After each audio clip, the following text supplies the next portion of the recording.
First ever WWF pay-per-view from 1995. With your host, Mr. Rock. Hope everyone's doing wonderful out there in the wonderful world of YouTube. Just need a couple minutes before we start. I'm also going to give some context, make sure that we're live. Looks like we are.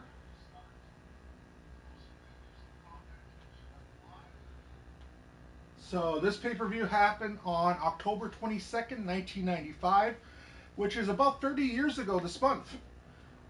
So yeah, I went to this pay-per-view at the Winnipeg Arena with Christopher and Dylan, who were my foster brother and nephew at the time. This was kind of my birthday present in 1995. It was probably the only thing that was good in 1995 that happened that year. There was a lot of shit that went down, and I'm not going to go into full detail on that shit yet. Maybe I'll save that for another video. But yeah, 1995 was a horrible year, except for this show in a way, which was actually bad as well. But yeah, the reason why I want to show the show is because it has been 30 years. And also another thing is that this was the first show that I went to as a kid. And I'm actually going to show you guys where I am as well, because I know exactly where I was and everything else. I was front row. You could clearly see me for most of the show, actually. So I'm pretty much on the hard cam on this show. So yeah, with that being said, let's get into it.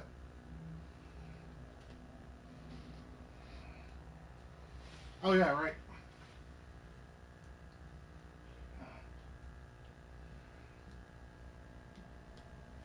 Hold on.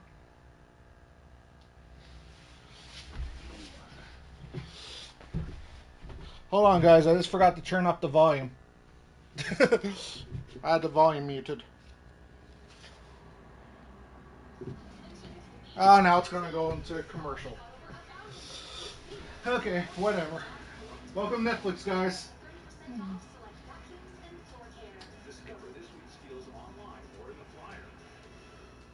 But yeah.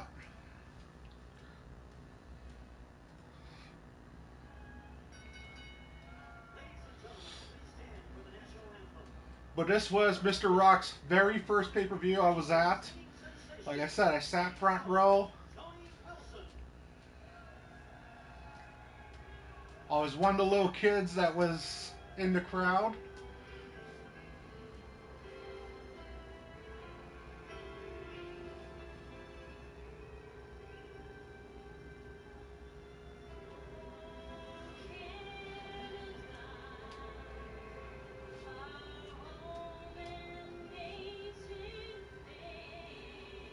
Video might get taken down, guys, because it is a WWF pay-per-view, but I'm also literally doing this to literally show you guys what young Mr. Rock looks like.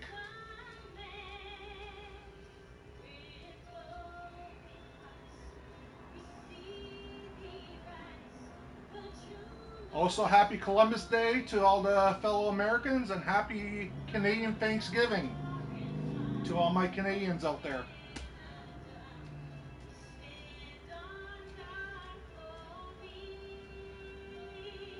I think that's Tony Braxton that's singing the national anthem, if I remember correctly.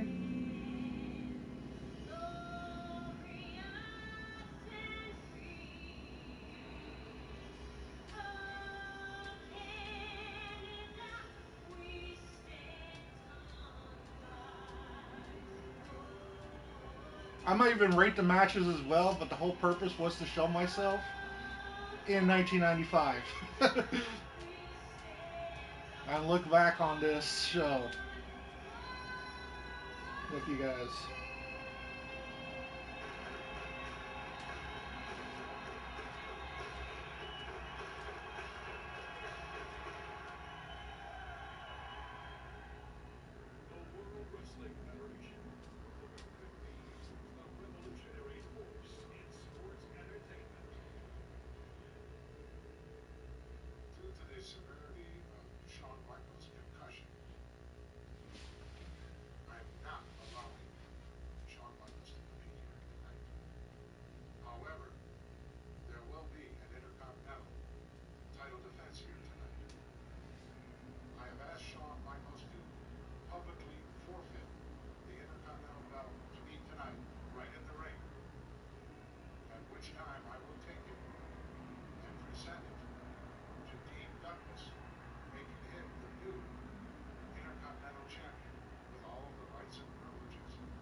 But yeah, it was supposed to be Shawn Michaels versus Dean Douglas, but Shawn got punched out in Syracuse, New York.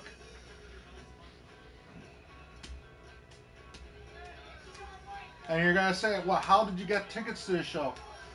My foster brother at the time, Christopher, worked at the Winnipeg Arena as the ticket holder, so he was able to get tickets to the show pretty easily. And he literally said, "Would you want to go to the show for your birthday?" I said, "Sure." And he said, "Well, technically, it'll be a little later." And I said, "I don't care." So, you know.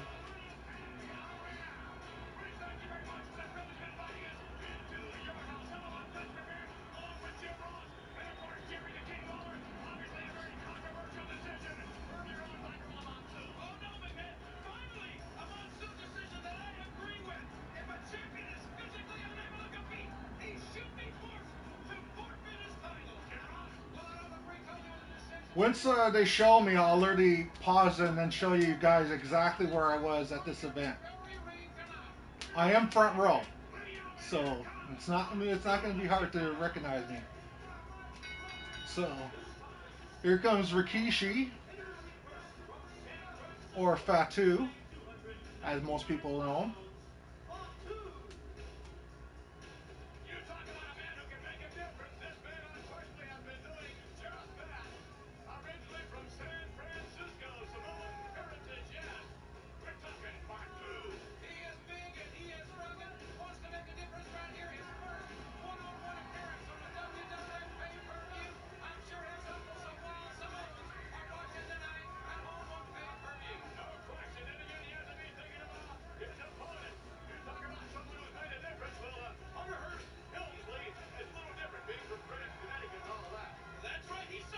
I could sort of see it, but not really. I'm just gonna wait just a second. I sort of see myself, but it's literally hard to see. I'm gonna wait until there's a better camera angle. But yeah, guys, you guys are gonna see what it was like in 1995.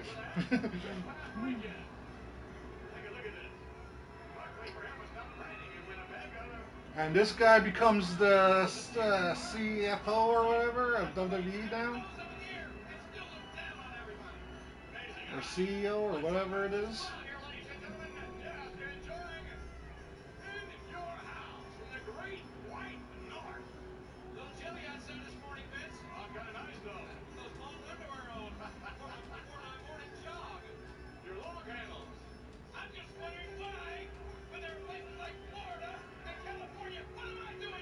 And yes, it was a very cold day in Winnipeg. I saw like they literally showed snow on this day, and we literally had to bundle up.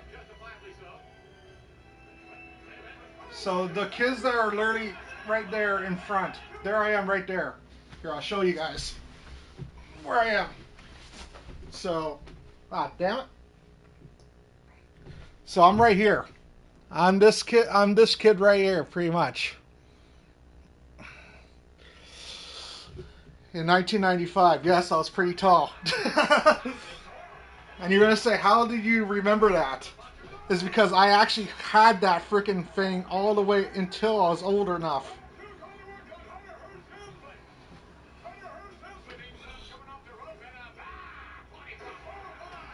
But yeah, that was me in 1995, guys. And yes, I'm exposing what I used to look like.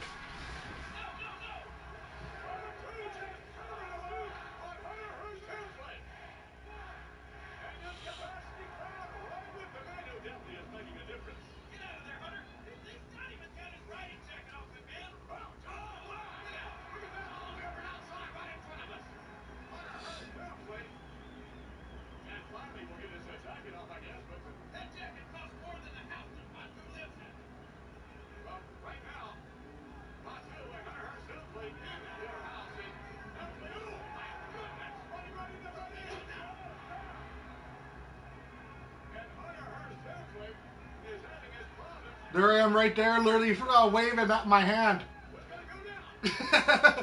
See? So, yeah, that was me right there, standing up in front of the thing. Yeah, that was me in 1995, guys.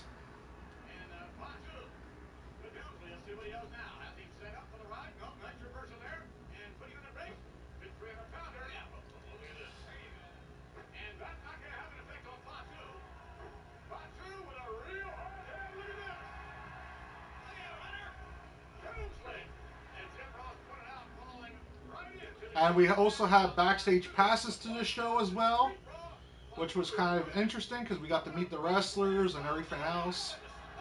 And yeah, it was an okay time. It wasn't a great pay-per-view though. You know, meeting the wrestlers and everything.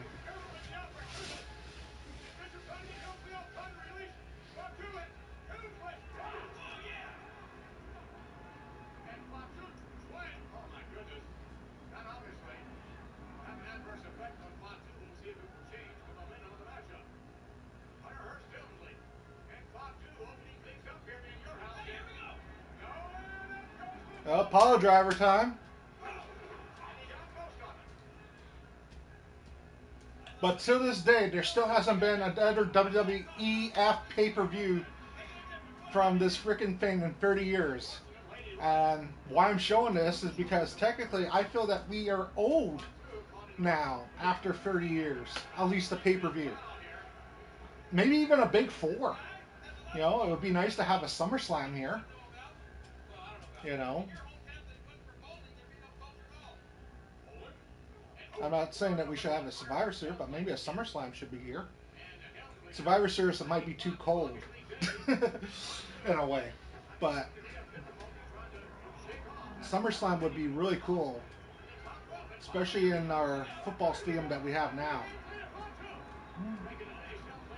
So, and for anyone that wants to know, does the Winnipeg Arena still exist? Nope. They closed it down in 2004, and they built the MTS Center in 2005, which is now the Canada Life Center.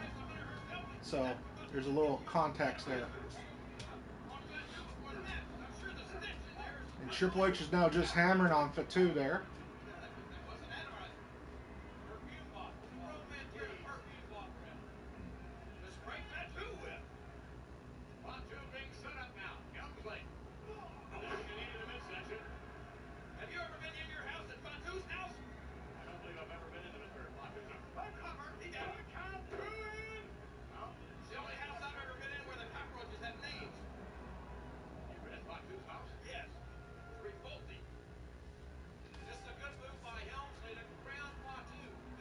But yeah, I went here with Dylan, Christopher, and me. Dylan's the other kid beside me. And then Christopher's on the other side of Dylan, I think. I think we just kept on switching spots throughout the night. But yeah.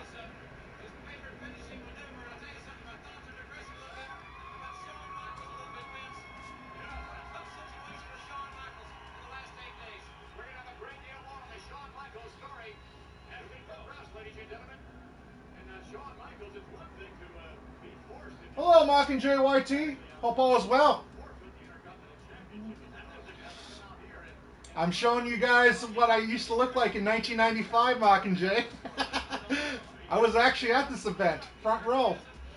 So that's why I'm literally showing this event. So today's actually Canadian Thanksgiving, so I'm kind of giving back to you guys. I'm one of the little kids in the front row. So they can clearly see. This was my very first wrestling show that I went to. And like I said, we had backstage passes. I went with Dylan and Christopher. I was in a foster home at the time. It was the only thing that was good that literally came out in 1995 that year. So, yeah. Thank you, Mockingjay. I don't really celebrate Canadian Thanksgiving, though. I know it's Canadian Thanksgiving, but I don't really celebrate because technically, you know, my mom and me preferred American Thanksgiving. That's when we have our big meal and everything. And also, happy Columbus Day to you, Mockingjay. I know it's Columbus Day.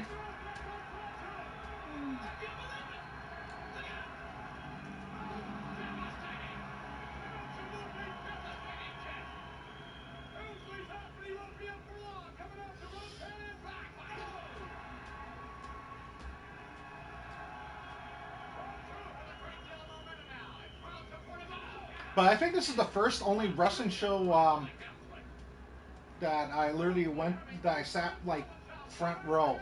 I don't think I've actually sat front row in a wrestling show since this day. Still gotta work? Nah. Well, at least you're making good money. Don't you get paid extra if you work on a holiday?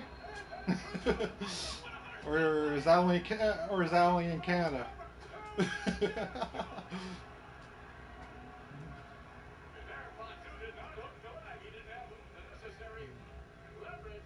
I know that technically, if you work on a holiday in Canada, you get really good money. That's why a lot of people want to.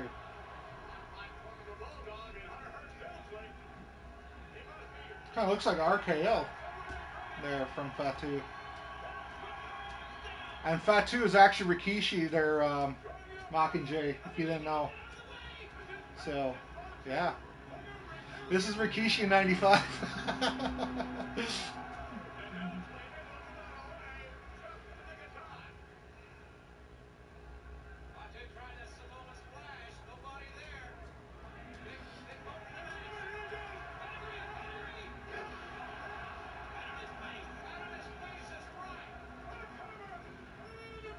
And there it is. Triple H wins.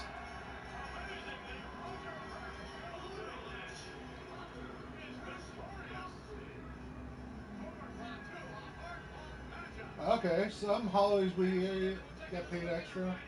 Most not on today's holiday though. Schools are closed, banks are closed, no mall. Yeah, same here. No banks, no nothing. Nothing's open. But if you were to work on this day, you actually get paid extra. I just know that because it is Thanksgiving. So if you were to work, you'll get a lot more.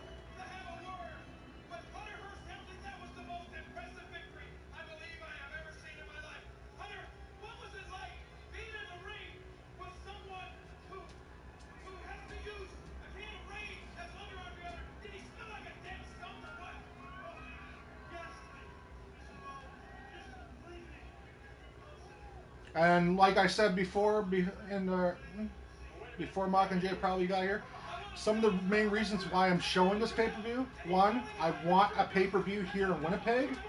This has been 30 years, guys. This month, 30 years this month that we haven't had a goddamn WWE or F pay per view. And like I said, I feel that we are at least owed a SummerSlam. You know,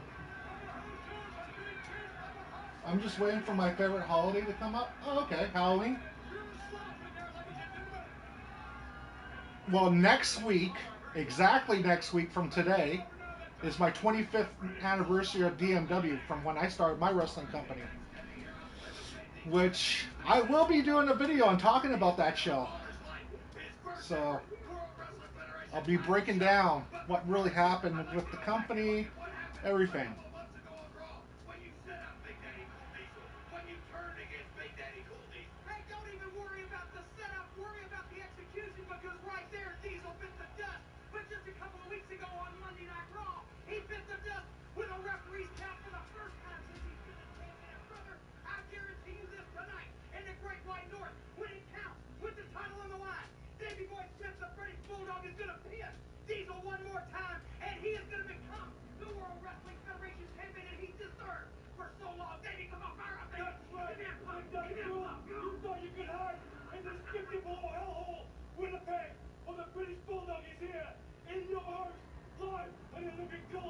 Actually, I think this is the very first wrestling pay per view since WrestleMania 6 that pay per view was held in Canada. I don't know if that's right or not, but I feel it might be. Because WrestleMania 6 was in Toronto, and this came out 5 years later. I don't think there was a wrestling pay-per-view in Canada until this. Billy and Bart Gunn, the Smoking Guns.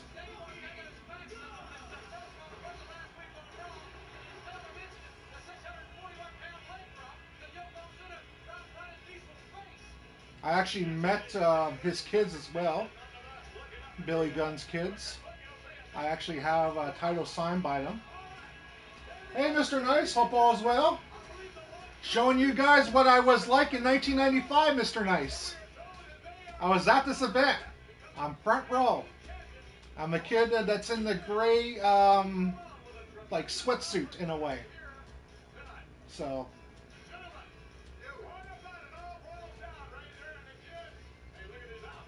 And there's Razor Ramon and X.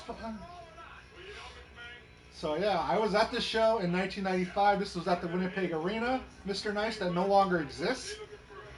Winnipeg Arena got shut down in 2004 and got destroyed. It's now just a parking lot. Yes, a very young Mr. Rock. Very young. Like I said, I literally just turned 5 years old a month or two just before this pay-per-view even happened. The reason why I would not do this pay-per-view on the actual day that this show happened is because the day that this show actually happened happens to be the day that my dad died. So it's kind of like, but I still wanted to literally show this show because it's 30 years later. The actual date was October 22nd, 1995. My dad died October 22nd, 2010. That's fine. I don't like. My dad was kind of a jerk and a-hole, but still, you don't do stuff like that on certain days, you know.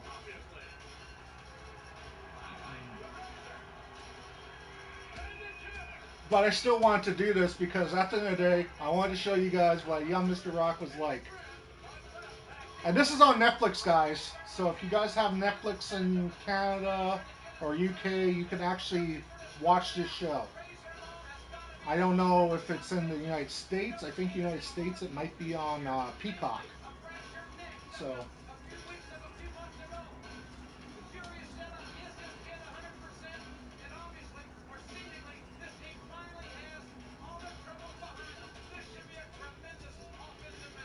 But like I said, guys, I still got plenty of wrestling content this month. I was supposed to stream last week quite a bit more, but stuff happened. Last Tuesday, I was out without power. I had no power in my place. Wednesday was my friend's birthday. He contacted me last second and literally let me know. He's like, hey, let's go out. Let's go get nachos and all that. I said, okay. Thursday, I wasn't feeling well. I was pretty sick. And Friday, yeah. And then Saturday, my mom was over. So things just kind of rolled that way.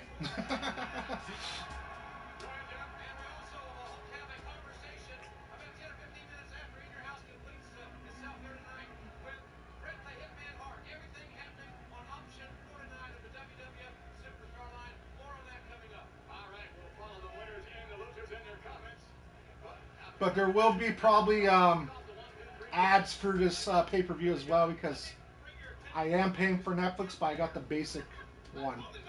I think I'm only paying like $8.99 or something like that compared to like $20 that they really want.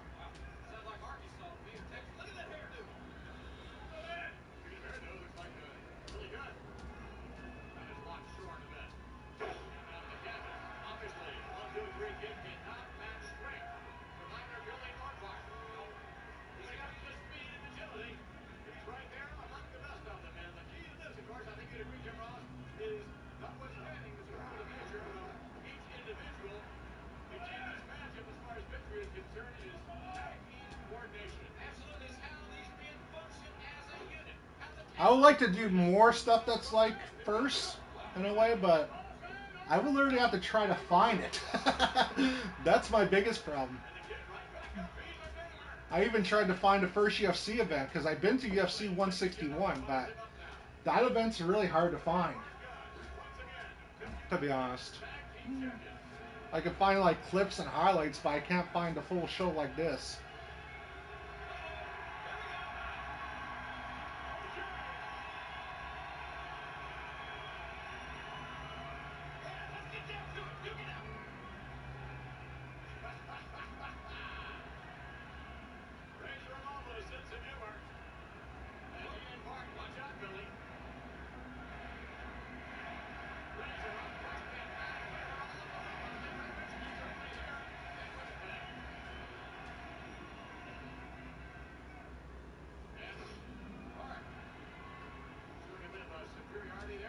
But how are you guys' day going, Mr. Nice and Mockingjay? I know you guys are working, according to what Mockingjay said. He's working. But how's your guys' day going? Hope all is well.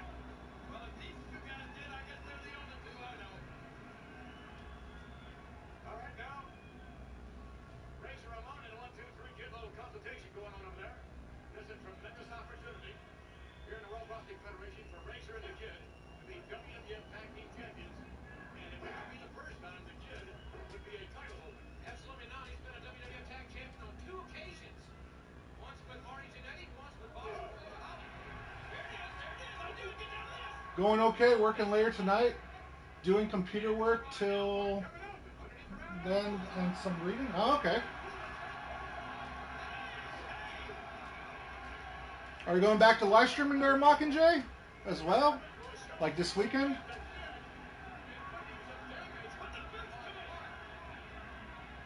Because it'd be kind of nice for you to literally do some horror games, like the Friday the 13th on NES, or Nightmare on Elm Street, you know?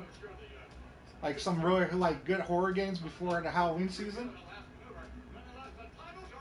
Maybe Halloween week, I may? Oh, okay.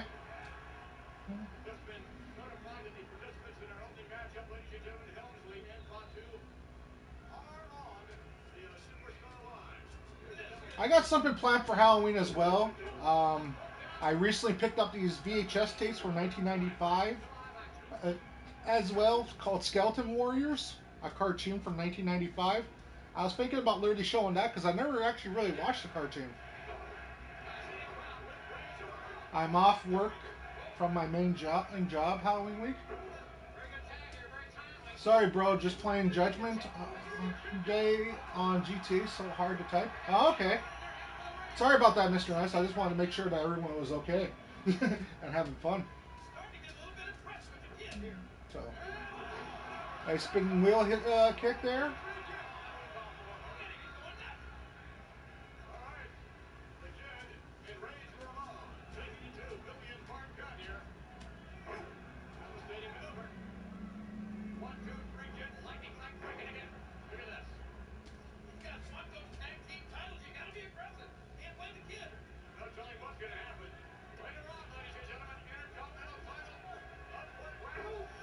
But yeah, guys, if you actually are looking for me, look for the kid in the gray sweat outfit. That's front row, hard camera. So I made it to wave 9 of the zombie survival on GTA by a solo or with a team. The solo, that's pretty impressive.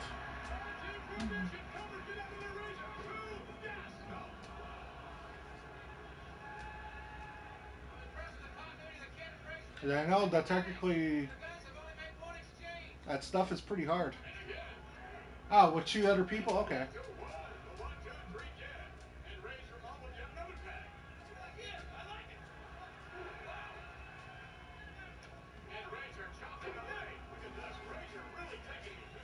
Yeah, I've done it with Mr. Nice, the zombie survival, actually. if I remember correctly, and we made it to Wave 10. Just me and him. So, but technically, he was pretty much guiding me through it because I had never did it before, and he's literally telling me exactly what to do. So,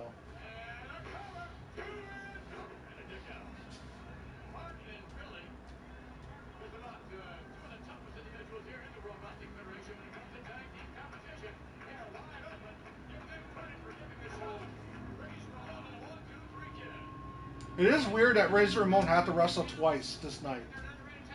So he wrestled in his tag team match, and then he has to wrestle against Dean Douglas. And before anyone says, "Well, I'm spoiling something," I'm not, because they already announced it earlier.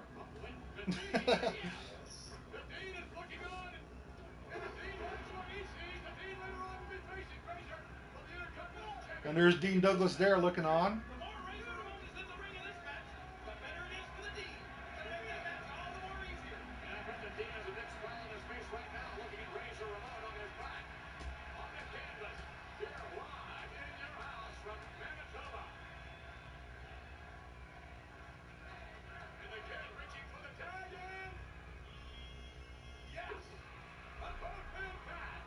And if you guys want to know what was literally like the big promotion of this pay-per-view, it was actually WrestleMania the arcade game, because it just dropped in October of literally '95, I think. So they were advertising the WrestleMania the arcade game at this pay-per-view quite a bit.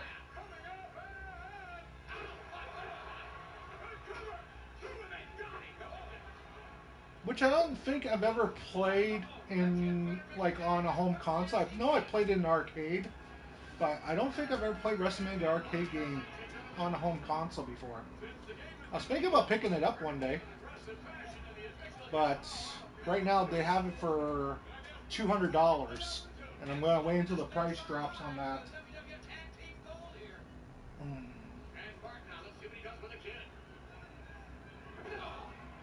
Nice backbreaker there by Bart Gunn. GTA Zombies was fun, man. Yeah.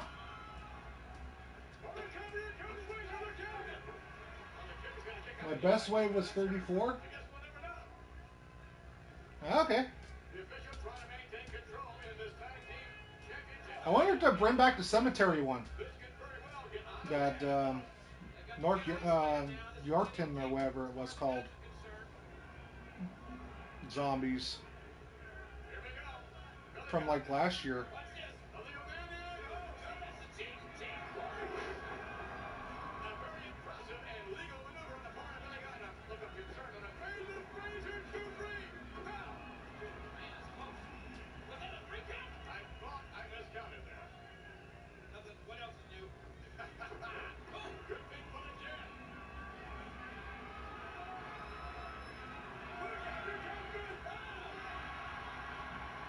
Totally missed there.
And there's Ray Ramon coming and tagging in.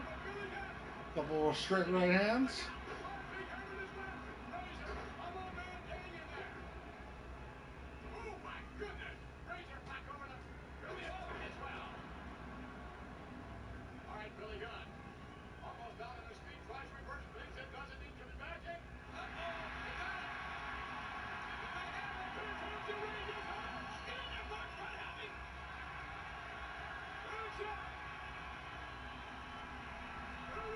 There's a Razor's Edge there.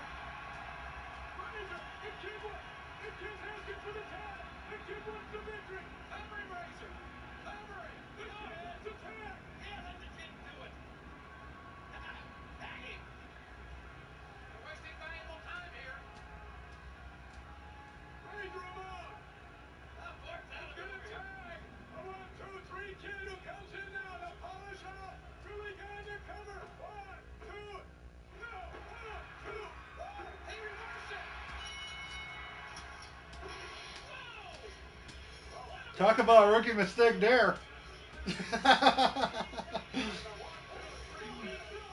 Just a nice roll up there by Billy Gunn.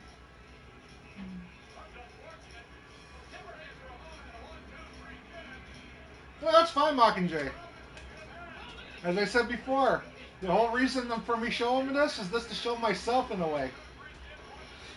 You know? And going back to 1995, showing you guys what it was like. Like I said, it's 30 years ago this month. And still no freaking wrestling fan, no WWF or WWE pay-per-view since then.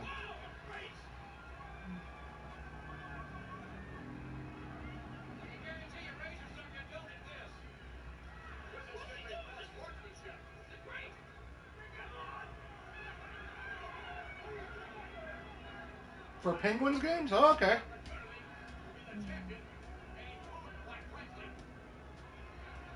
For hockey games, I sat in front row a couple times. I'm trying to remember. I think there's a Calgary Flames game, I think, and the Jets and Carolina, I think, and the Jets. I sat front row. A couple of Jets games. My friends had tickets, Preston, to those games. So, oh, an ad. Sorry, guys. They interviewed me in the Buffalo once for Always Pens game. I was at. Oh, okay.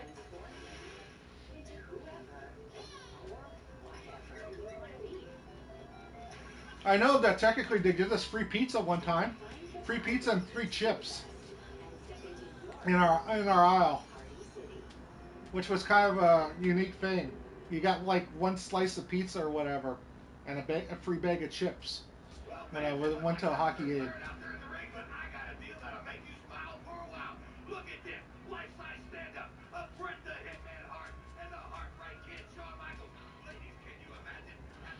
And 2 years later, they're going to be wrestling each other at the pay-per-view.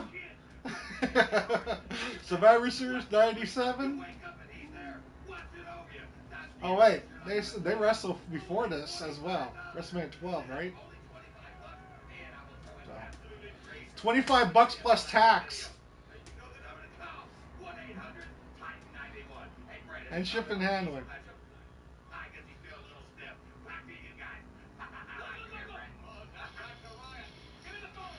For pretty much cardboard. That's all it really is. This is cardboard, guys.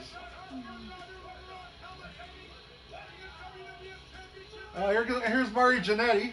So this is Goldust's debut, if I remember correctly. So.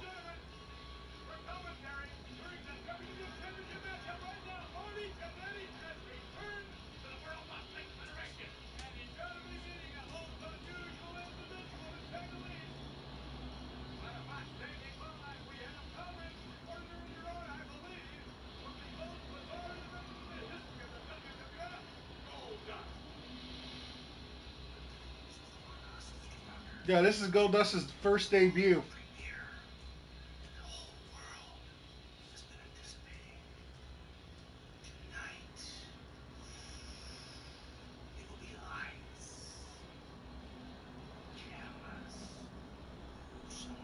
And it was kind of weird, actually, because last time I seen Goldust wrestler live was just a couple of years ago. And it feels weird to look. And I even told someone, I said, I was there when he debuted, and now I'm here literally like in 2023, and he's still wrestling? Like, I think he's still wrestling to this day, Dustin Runnels. You know?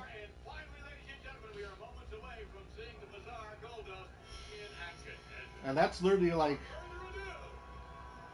35, close to 40-year career that he had.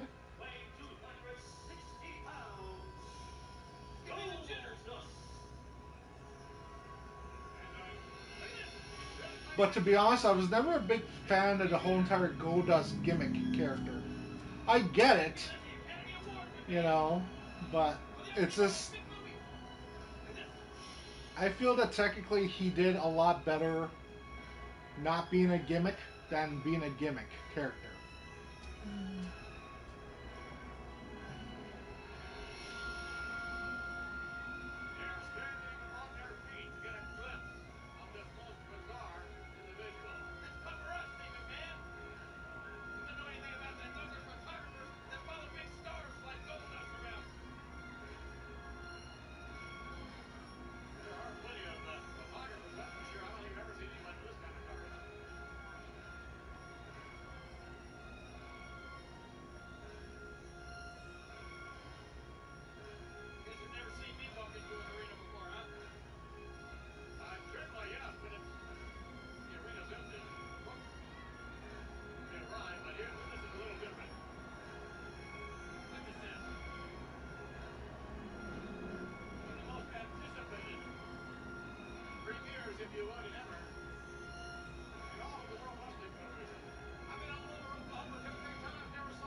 Death match on GTA is rage material.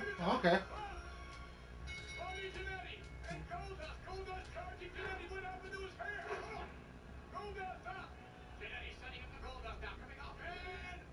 I don't really ever do the death matches to be honest, because of that. Like the only time I ever did death matches was with Rob, in a way. So yeah.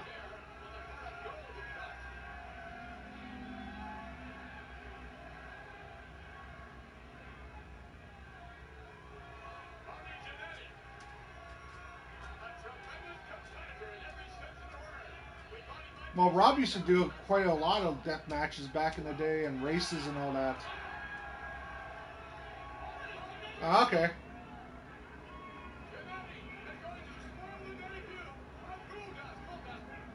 Well, at least you're keeping yourself busy there, Mr. Nice. That's the whole point.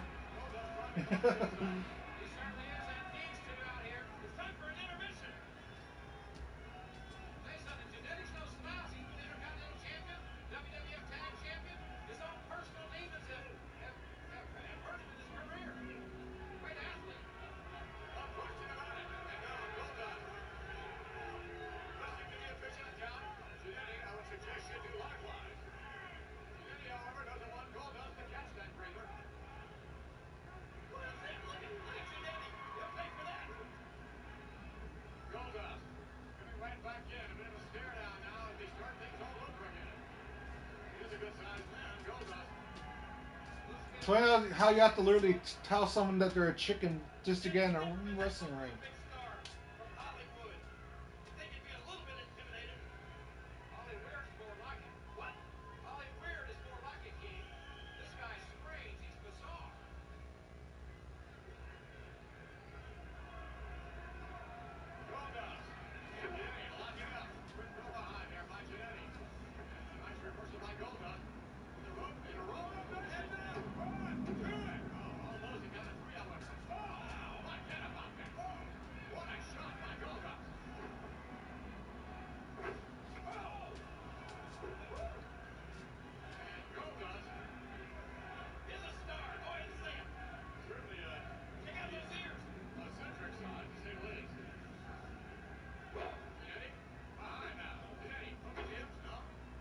Try to do a roll up there.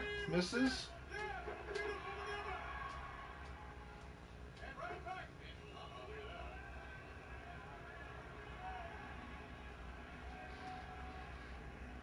Oh, that's better. I'm on laptop. I'm on laptop as well. I got my laptop over here. I got the big screen there, and I got that screen literally pointed. So I got literally like 3 screens I'm looking at. Easier to watch and game at the same time. Yeah, I agree.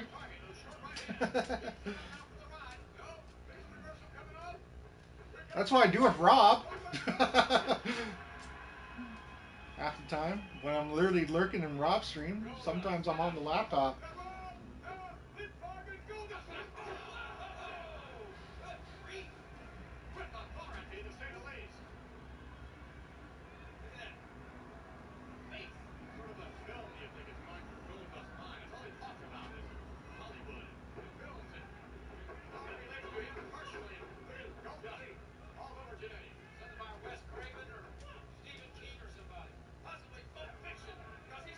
Multitasking, bro. Yeah. Sure am.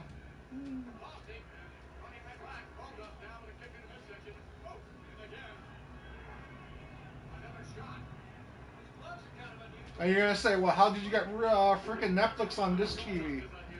Well, I'm using my Roku, to be honest. I connected my Roku to that screen TV,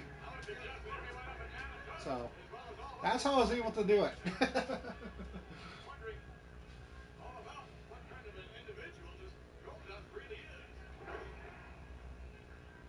Because I have one of those HDMI splitters. So, oh, my Roku. So my Roku's connected to the HDMI splitter in a way that's connected to this TV here, because I have everything connected. Like, if you must know, this TV that you're watching it on, in a way, like the camera, has more connections to it than any other TV in the history of mankind, it feels like.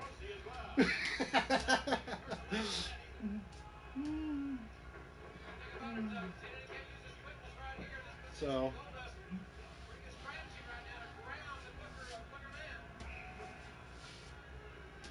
yeah, it's nice, but it's expensive, though, Mr. Nice.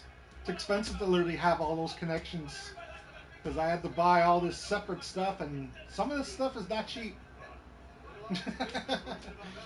But, hey, gets the job done.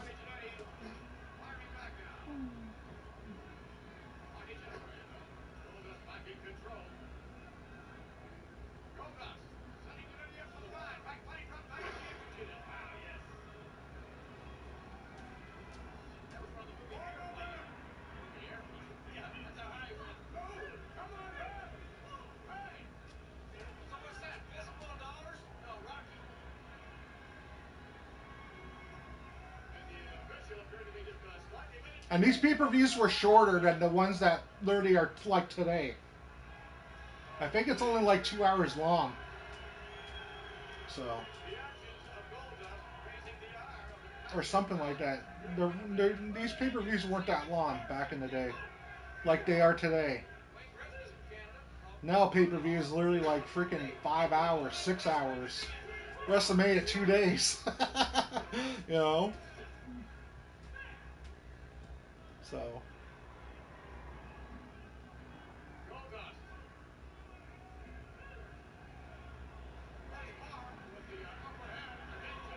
And a lot of people literally claim that this is actually one of the worst pay-per-views in 1995. But hey, at least I was there. But a lot of people say it's one of the worst. They usually say King of the Ring 95 is number one, and this one follows behind it at number two.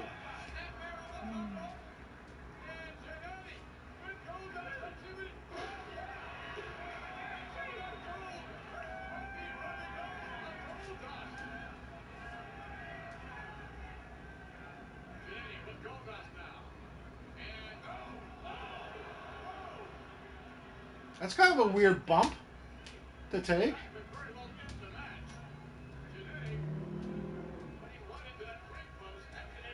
So.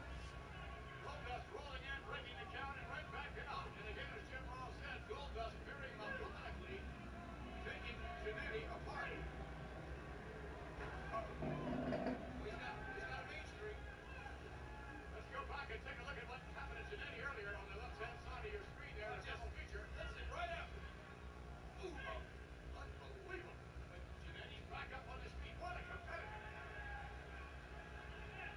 Goldust with Jannetty. Has him on the apron. Going to bring him in the hard way for sure. And down to the count. Oh, a cover. One, two. Not yet. No, sir. Yep. Jannetty, wide right. Back to a chin lock. He's just as resilient as Goldust. Goldust very sound fundamentally there. He did hook the leg, neutralized it, and then right back, rounding Jannetty. And Jannetty is rubbing some of the gold off of Goldust. Taking some of the luster off of him, shall we say? Definitely. Hey, you guys see that individual in the second row back there?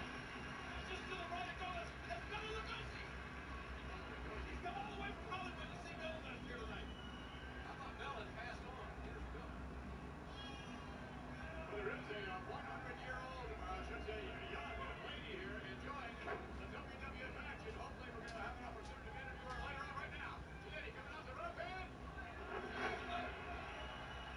That's a weird bump. It seems like a lot of botches, man. Goldust set up on Jannetty. Over the ropes and... But Marty Jannetty was one of those wrestlers that Marty Jannetty. it seemed like you get fired constantly and come back. Paul Bear's cousin. Off the rope. Hey, Dracula. Dracula's in the building. No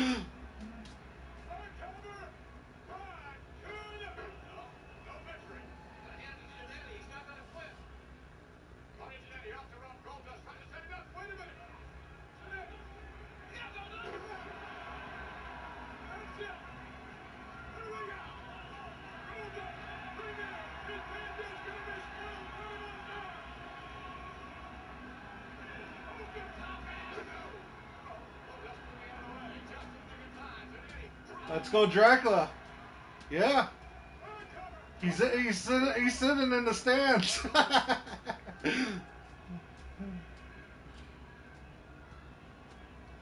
But here's one thing that people don't tell you about being in front row. That you might be front and see all the action, but you're probably the last one to leave in the building. Because yeah. Good luck trying to get out. Especially the Winnipeg Arena back in the day. It was not set up perfectly.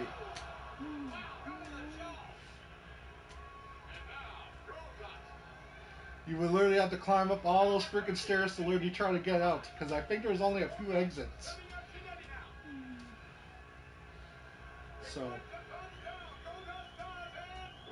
I've been to the Winnipeg Arena a few times. This wasn't my one and only show. I would love to show more of the Winnipeg Arena though. Do other shows that was involved. You know.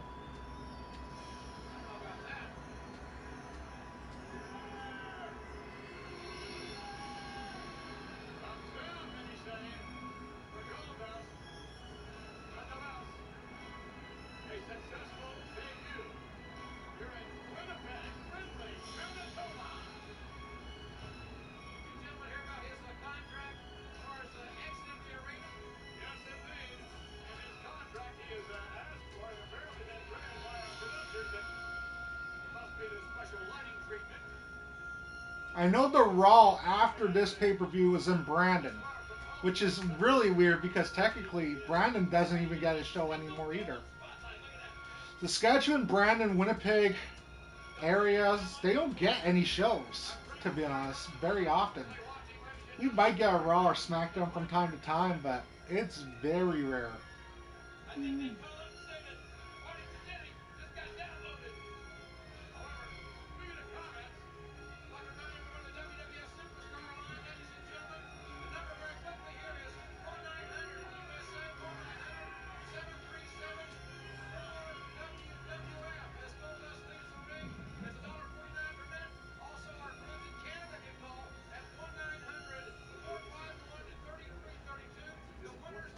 Look at that. They still got the numbers for the Canada and the American. Phone numbers are no longer active, but they still show the numbers. I wonder what happens if you call today. That'd be hilarious for someone to actually call those numbers just to see if they're still active or not. It says that they're no longer active, but you never know. You know.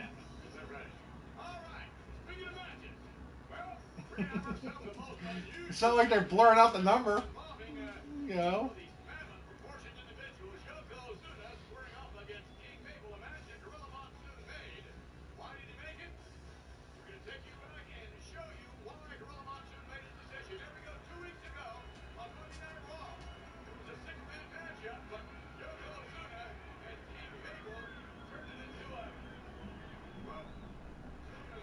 This is when Undertaker had to wear the mask. If you guys remember, King Mabel literally broke the Undertaker's bone in his nose or something like that, and yeah. And the Undertaker had to wear that Phantom of the Opera mask when he came back.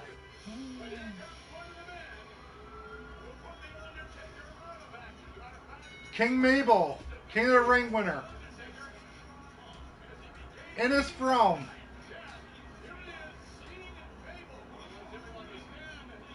I feel sorry for anyone that has to lift that, man. Look at these guys. It's like, yeah, why are we lifting this for?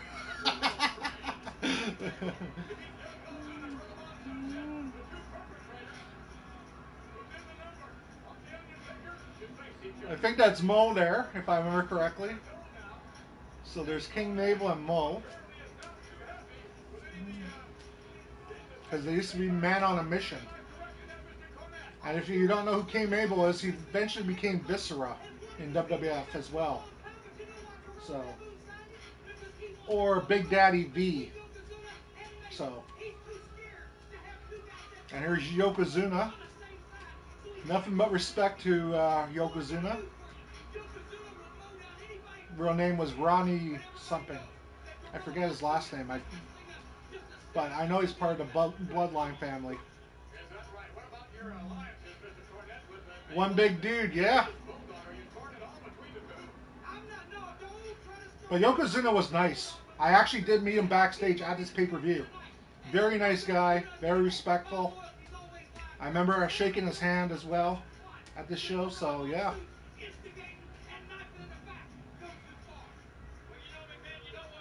And I think I even given him a hug, which I couldn't get my arms around him.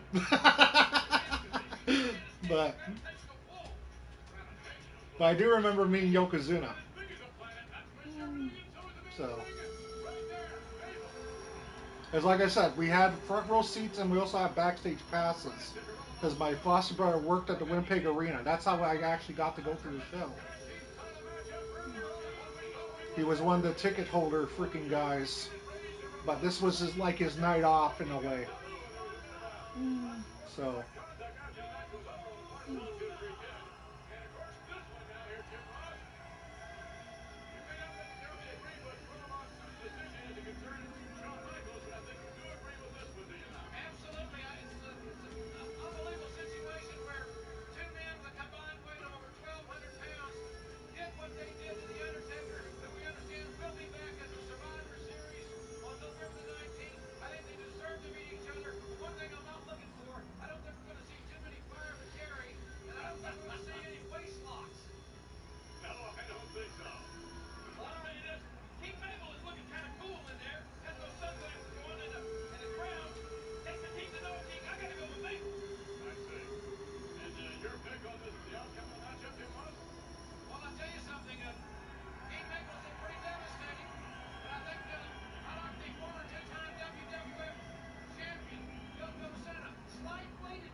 And still to this day, I don't know what Vince McMahon was freaking thinking, putting two guys that literally weigh like over 500 pounds in the ring.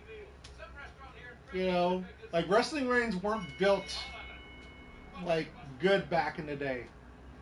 You know, they're built a lot better today. I'm just gonna say that. You know, back then, if these guys were to literally like collide from the top rope and literally splash on top of each other, the ring could easily break. They made them better in what was it, '98? I think it was. They made them a bit better after they literally seen the Hell in a Cell from Mick Foley. They start making them a little bit better. But before that, the wrestling rings were not strong at all.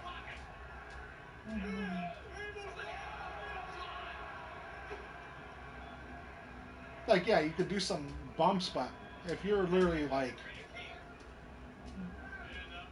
a few thousand pounds, it's not gonna literally hold its weight.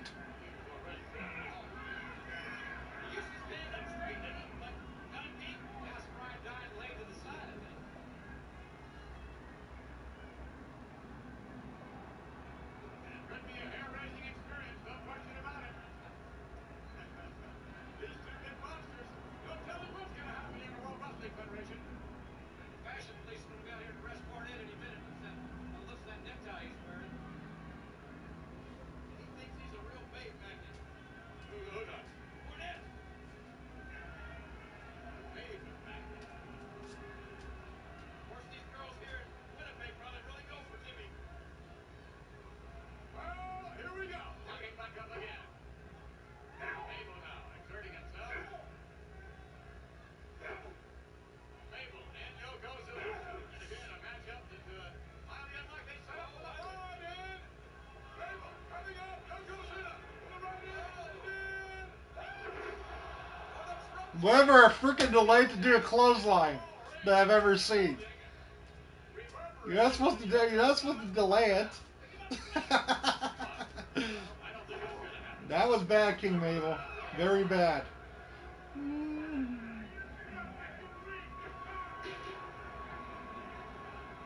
This is the modern day battle of the balls, isn't it? It is that. Not too many flying drop kicks are expected in this matchup.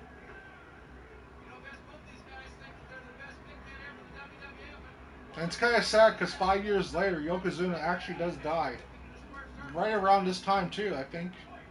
What was it? October 2000 he dies. So, yeah, rest in peace, Yokozuna.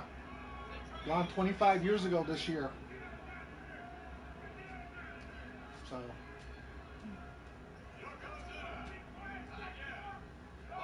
I even think King Mabel's dead as well, but I can't remember when he died. Exactly, rest in peace. I'm pretty sure King Mabel died as well. Can't remember what year he died. But Yokozuna, I remember because it was literally all over the news when he died. So.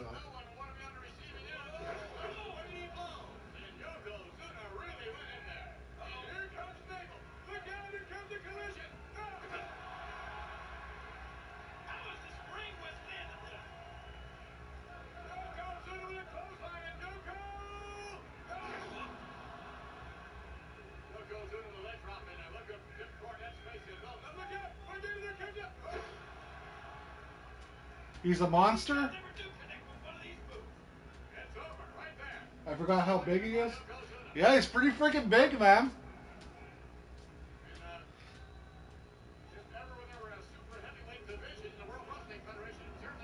But like I said, he was a nice guy. Yokozuna was a nice guy.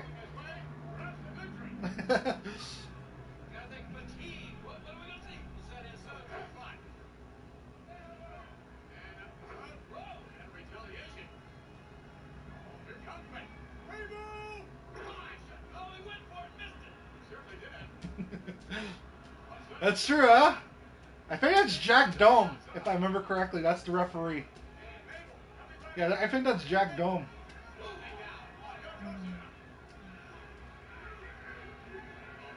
But yeah, you're right. But how do you think I felt? I'm just a little kid, and I'm over there, Mr. Nice. I'm literally like front row, but I showed myself earlier. But yeah, it's kind of hard to see me. Count out. Both men have been counted out.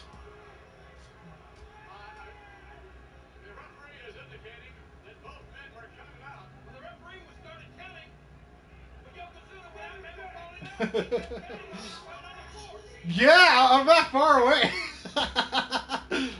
from all the action, actually. So yeah.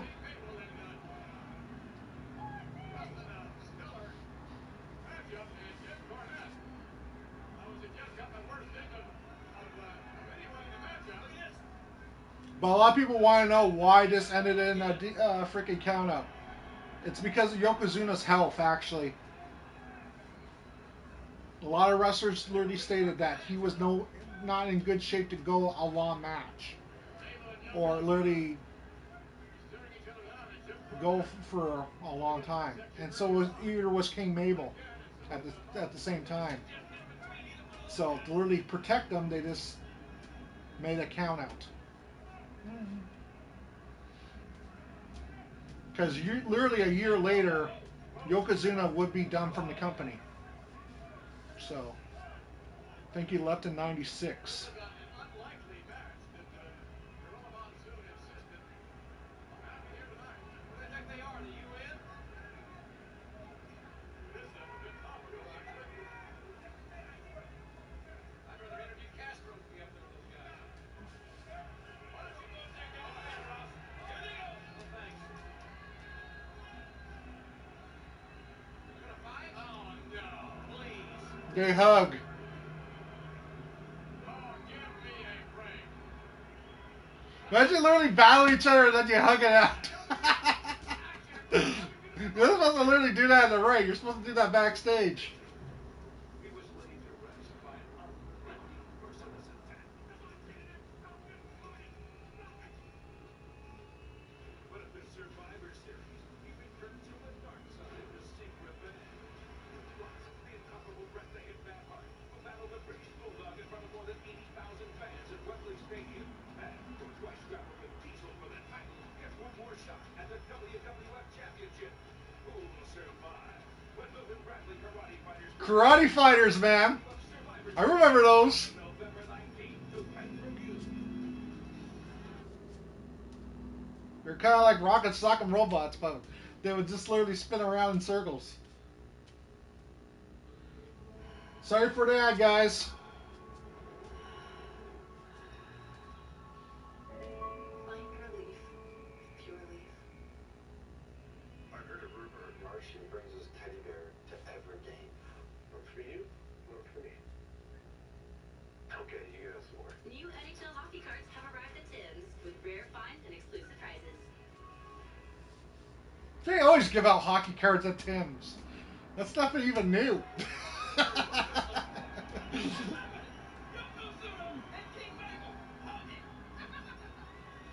So. Looking forward to the Survivor Series as well as more action, of course, here tonight, live, ladies and gentlemen, from Winnipeg, Manitoba.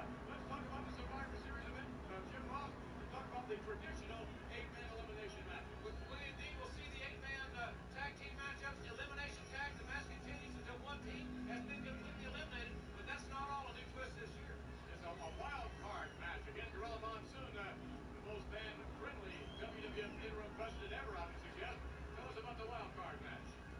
Friends and foes, fan favorites and the rule breakers will be on the same team. We're going to see some very interesting pairings here, and we'll know more about that tomorrow night on Raw.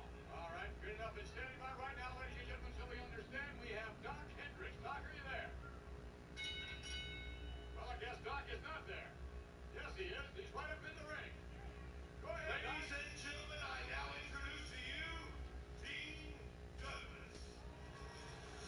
This is the public forfeiture that Gorilla Monsoon has. This was the match that literally pissed off a lot of people, to be honest. Because it was supposed to be Shawn Michaels versus Dean Douglas, and Shawn Michaels literally does show up. But you'll see. Dean Douglas didn't even have to break a sweat for it. Like I said before, McMahon, if a champion is physically unable to compete, that's all he can do is walk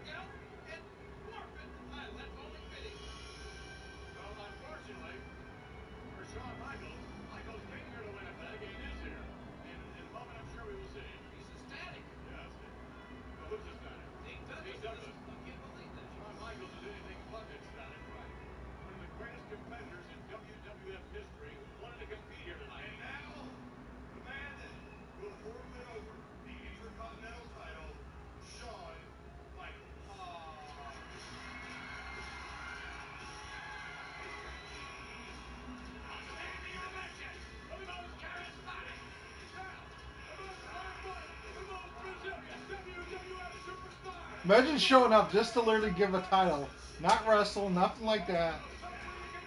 This was one of the main reasons why I can't stand Shawn Michaels.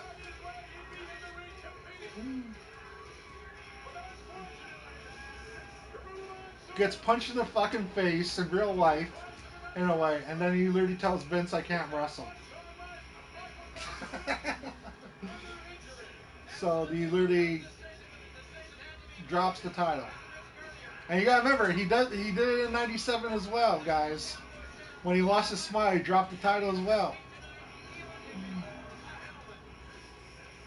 you can bet that this is not a pleasurable experience for Shawn Michaels. And the look on his face about tells the whole story. You talk about one of the great competitors. Yeah, the look on his face looks like he literally fucking did a lot of drugs. I wonder where that came from. Because that's what it looks like. It looked like he just woke up from a freaking hangover and yeah, a little sniff sniff. Nonetheless, still suffering from the possibility of the post-concussion syndrome, and now walking over to hand the belt to Gorilla Monsoon.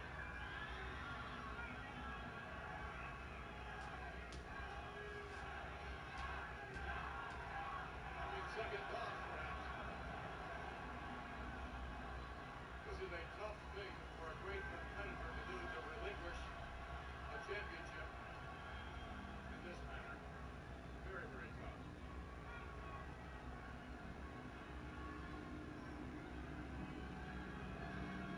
Feel the emotion in Shawn Michaels.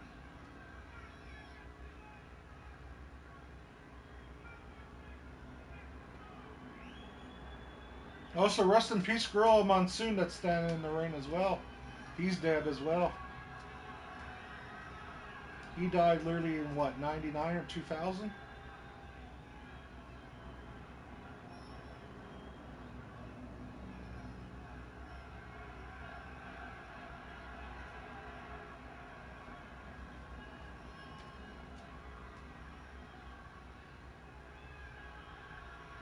Oh, wait a minute. Wait a minute.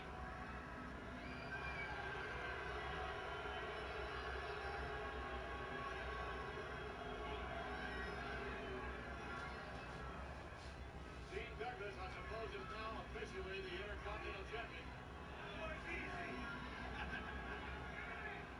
heartbroken. And Shawn Michaels is just about heartbroken, I would suggest, yes. Michaels watching Dean Douglas put the Intercontinental Championship around his waist. And what a matchup that would have been. Michaels, one of the great competitors here in the World Wrestling Federation. The new Intercontinental Champion, Dean Douglas. And Michaels having to endure this humility. Well, I gotta admit it is, and it's a sad moment. But won't you agree? But imagine winning a title by just literally getting it handed to you like that. Here you go.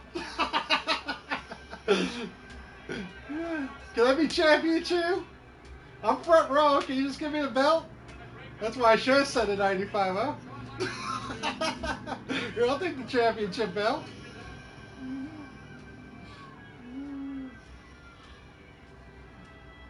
obviously dejected Shawn Michaels. But as Jim Ross said, publicly forfeiting the Intercontinental Championship to Gorilla Monsoon in a very classy manner. I think I might have just sent it out by a courier. Dean Douglas is now your Intercontinental Champion. Dean Douglas, here in Winnipeg, Manitoba, has become the Intercontinental Champion in a very controversial decision by Gorilla Monsoon. But will he keep the Intercontinental title? Razor Ramon, ready to blast through those curtains, ready to come and try and make WWF Intercontinental history. And here he comes again, Razor Ramon. Get bad guy can win it. He's the first man in WWF history to do it 4 times.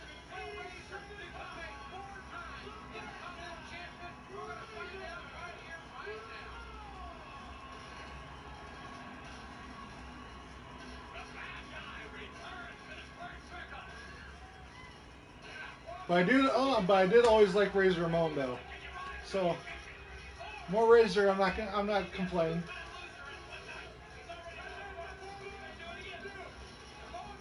It's just weird that they literally had to literally make him wrestle twice because Shawn didn't want to wrestle.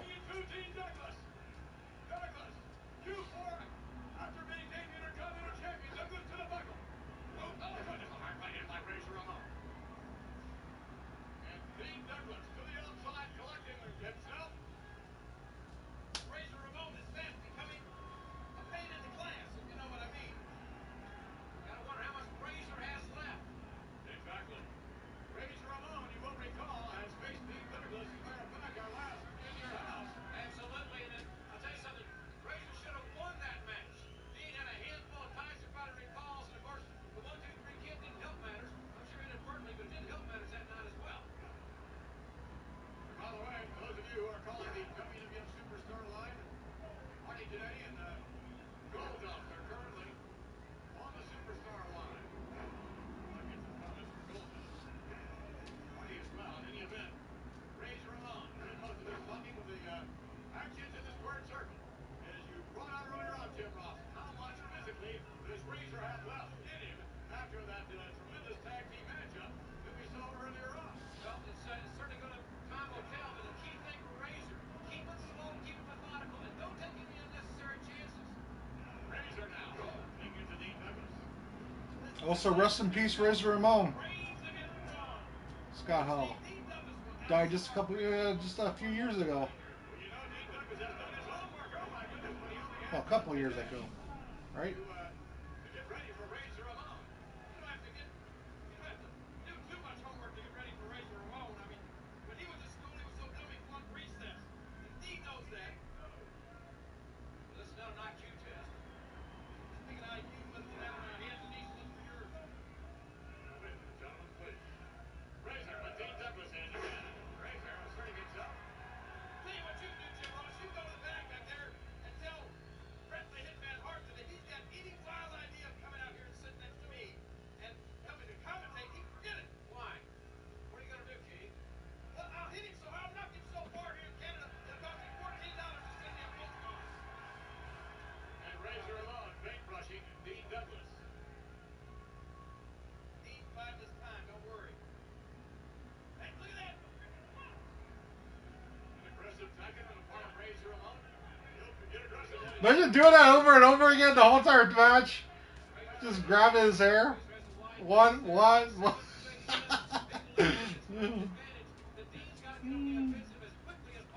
That would be boring, but still funny. There's nothing you can do about it. The thinking man's wrestler, if you will. Yes, the intellectual Dean Douglas now taking over in the matchup here with Razor Ramon. Razor now being set up. Yes, to the buckle. Here comes. Well, Dean Douglas a little slow in the mark. Razor now working over the left arm and shoulder of Dean Douglas. Oh, Floyd, it's a Floyd. Floyd. Yeah, he's just letting Razor expend what little energy he has left. Is that right? One thing's for sure, the longer this match goes, the advantage has got to go to Dean. That's right. You'll see Razor's tongue hanging out like a red necktie in about 15 or 20 minutes, and then the heat will just roll him right out. I don't know about that. Razor in great condition. Come on, Dean. And you sort of get the impression that Razor is being a little more cautious in this matchup. I think he's tired. Let's see. What?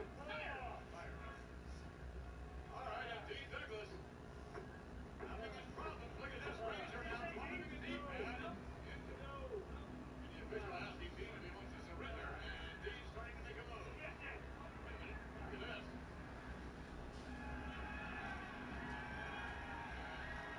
Razor. Why, look at this. Razor. Slapping Douglas.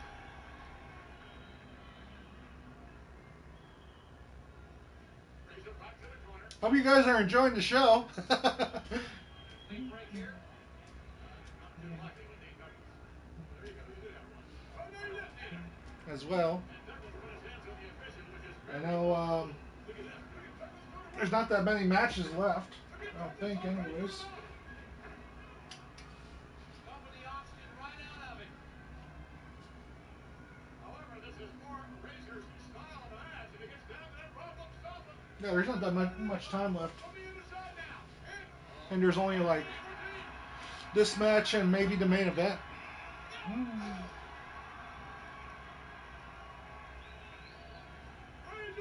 in this. And Dean Douglas is in a bit of trouble.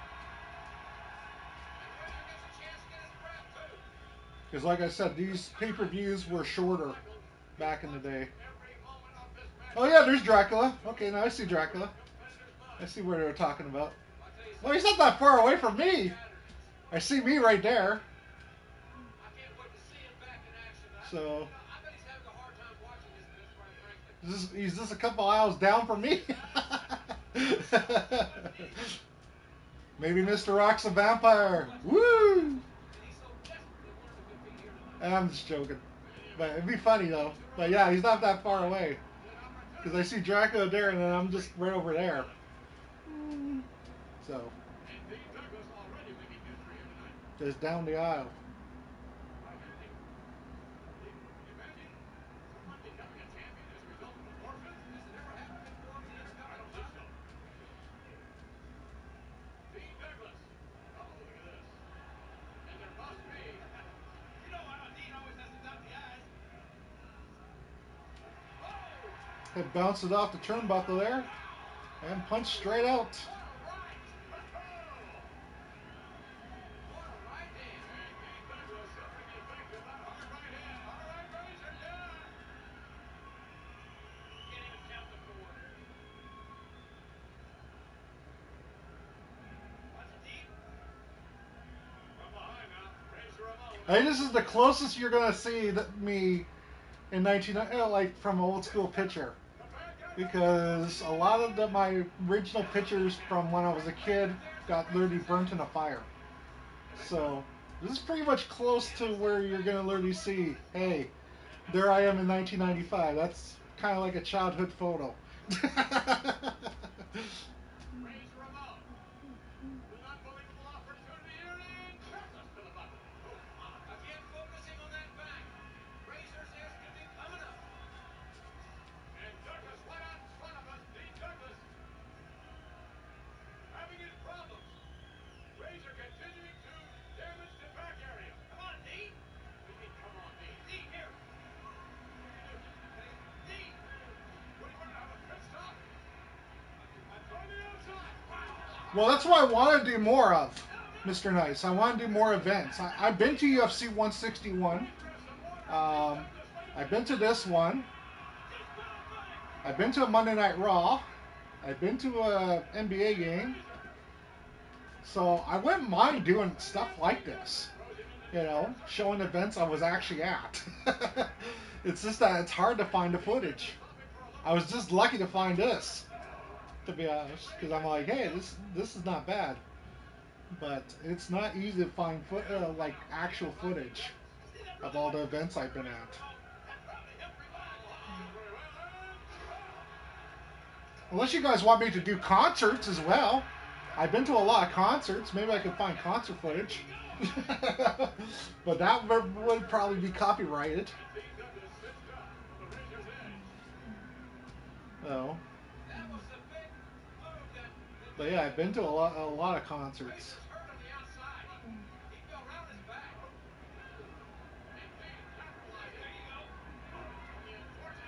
I was actually even at the Winnipeg.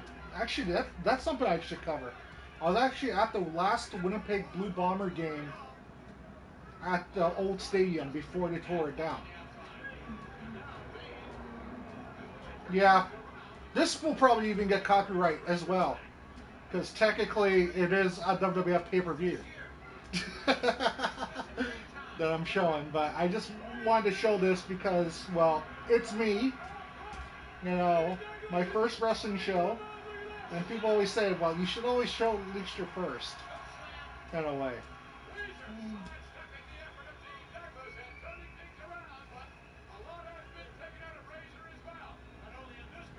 Well, first one I was at.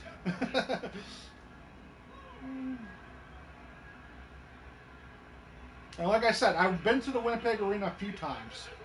I went to the Winnipeg Arena for the Shrine Circus back in the day when they used to have it. I went there for an other WWF show. I'm trying to remember. I think it was in '01. I went. And I got to meet Stone Cold Steve Austin and everyone else. It was kind of cool, actually. Even though we didn't have front row seats, it was kind of cool to meet Stone Cold.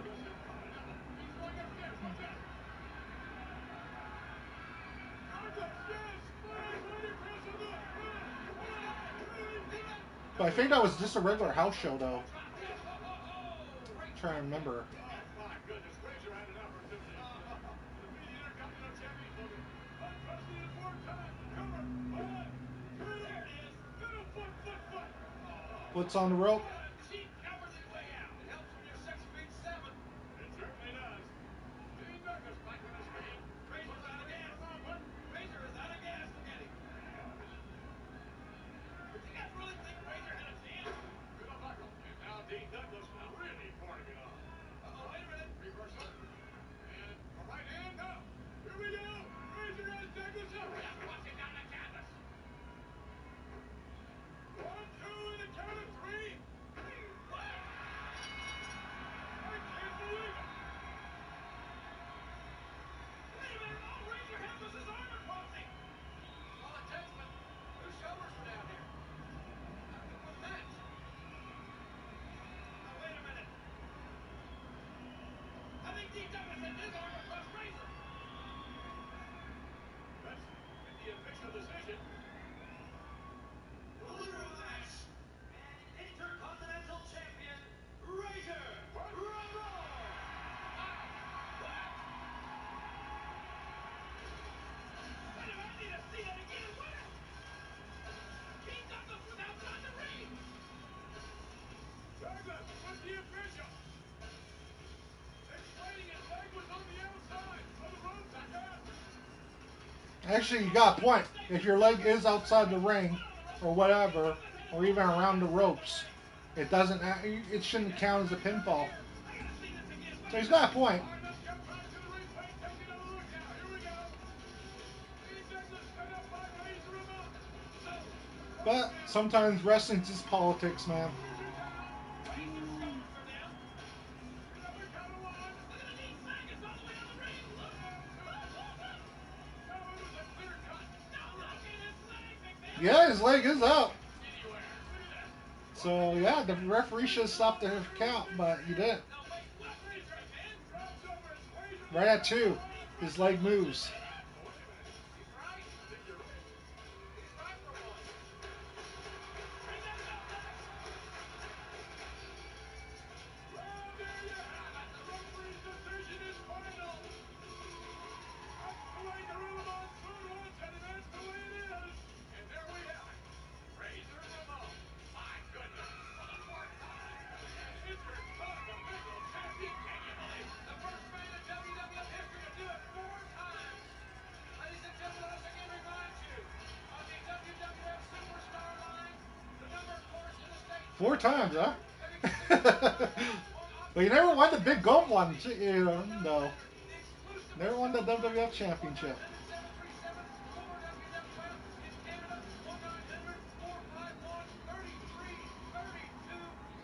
Phone numbers are right there, guys. You want to give them a call and see what happens.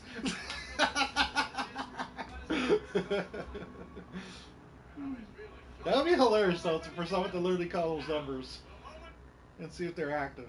Oh, we got a commercial.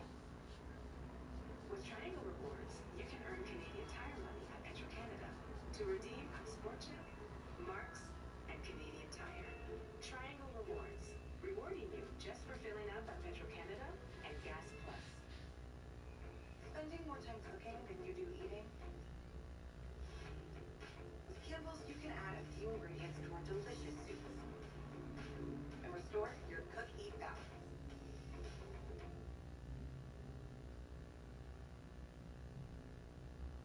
Is upon us.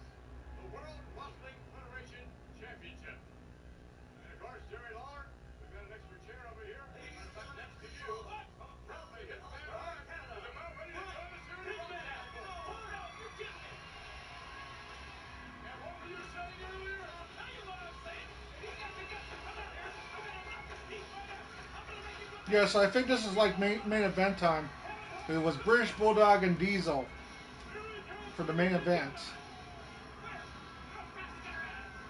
and Bret Hart was on commentary.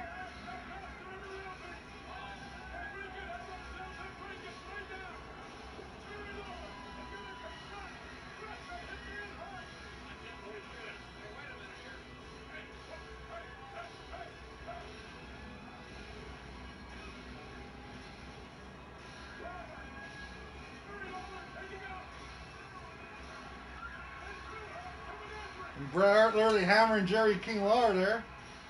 Couple nice strikes.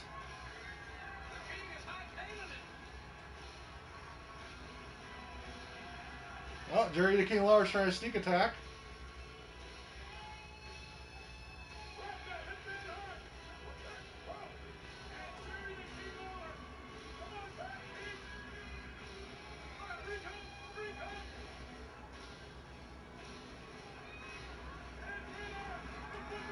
It's kind of like literally saying, "No, I'm gonna run this way. No, you run that way. No, you run this way." It's tag.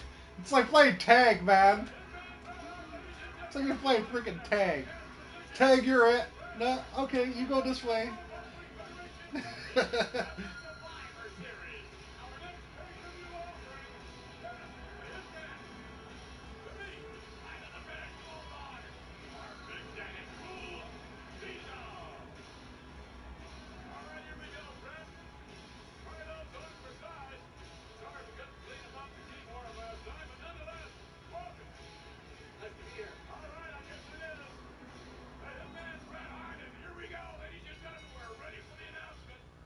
Championship matchup. All right, let the games begin. This one is scheduled for one fall, and it's for the World Wrestling Federation Championship. Introducing first, from Manchester, England, and accompanied by James Dean Cornette, here he weighing 253 pounds, the British Bulldog. The British Bulldog on his way to the squared circle, soon to be followed by Big Daddy Cool Diesel. This will be an interesting matchup. I still say one of British Bulldog's best matches was against Bret Hart, SummerSlam '92 in London, England. That match was just iconic. Everybody's been noticing this t-shirt I have on, kids. If you want to be hip and school, you gotta have this. The Heart Rate Kid and Big Daddy Cool. That's right. Look at that diesel shot on the front. Two dudes with attitudes. Two dudes with attitude t-shirt. Look at that, huh? Spray painted writing. You ain't gotta have it. Don't believe this?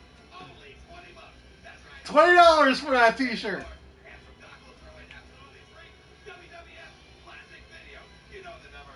1-800-TITAN-91. Back to you, Vinny Mac and Brett. All right, thank you very much. Probably worth literally like $200 today if you were trying to buy that. A lot of those literally classic t-shirts from literally like 30, 40 plus years ago are worth a lot of money today. I have some old wrestling t-shirts though. Maybe I should do that one day. Well, there you have it.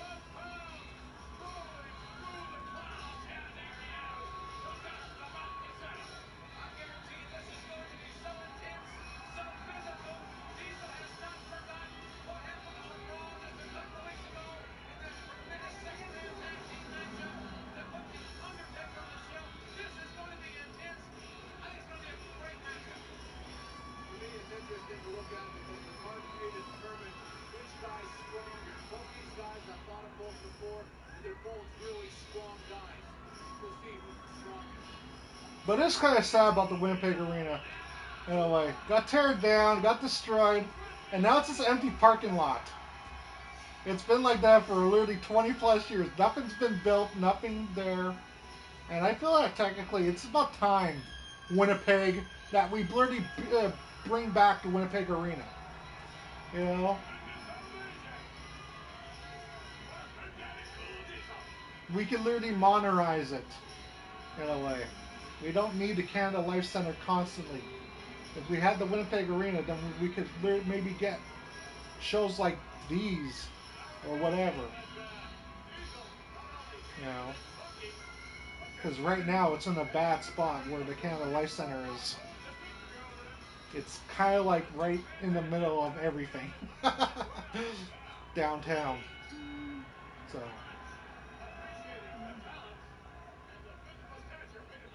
Hey, look at that! That guy looks like Diesel too. All right, and some Bulldog fans as well. Fans from all over Canada jam-packing the Winnipeg Arena. We had some Native Canadians, some Indians from about 1,000 miles away that came here on the chartered buses. Chartered buses, huh? Here we go. And there, Big Daddy Cool exerting a bit of strength. There we go. That's the strength I'm talking about. We'll see who's the strongest here. Is that what it's going to come down to, though, Brett? Strength and endurance is exactly what they're feeling each other out for right now. Because it's going to be a major factor. When you get two strong guys, you're going to see what kind of endurance they got. You know, with Shawn Michaels' situation, Diesel's got to be really through an emotional week. A roller coaster indeed. Being set up the British Bulldog. From the other side now. Diesel and whoa! Nice right hand there. Catching Bulldog.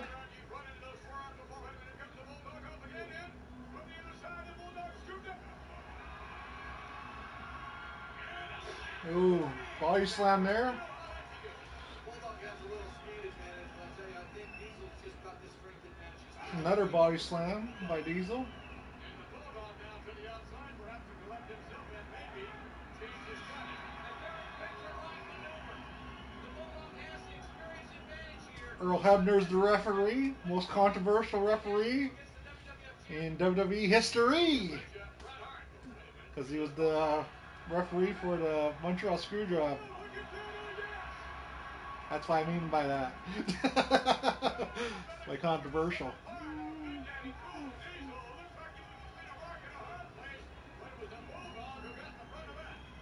think the Bulldogs' thoughts were there that the best way to work on Diesel is to go for the leg. He's trying to go for the leg, but it's not working because Diesel, I'm sure Diesel's aware of it. The only way the guys can get him down to their size is to work on those legs. There's clothesline there in the corner from Diesel. Doing the same thing on the other corner. Great explosion with a 7-footer. Big Daddy Cool Diesel. Pouring it on. Hard elbows there by I swear, every Kevin Nash match, in a way, or Diesel match, literally always has to have that. The elbows in the corner, and then the elbows in the chest, in a way, in the corner. Every single match. W Stream Man, thanks, man. It's not completely over yet, so it'll be over after this match is done. And before anyone asks, why am I not rating the matches in a way? As I said before the show started, this was probably one of the worst pay-per-views in a way. So if I was to literally rate all these matches, it's probably going to be really bad. Probably the highest match I'll probably give on the show was probably a 2 in a way. And that's probably it. Most of these matches were not as good as you think. You know. I'm only showing this because I was there. So.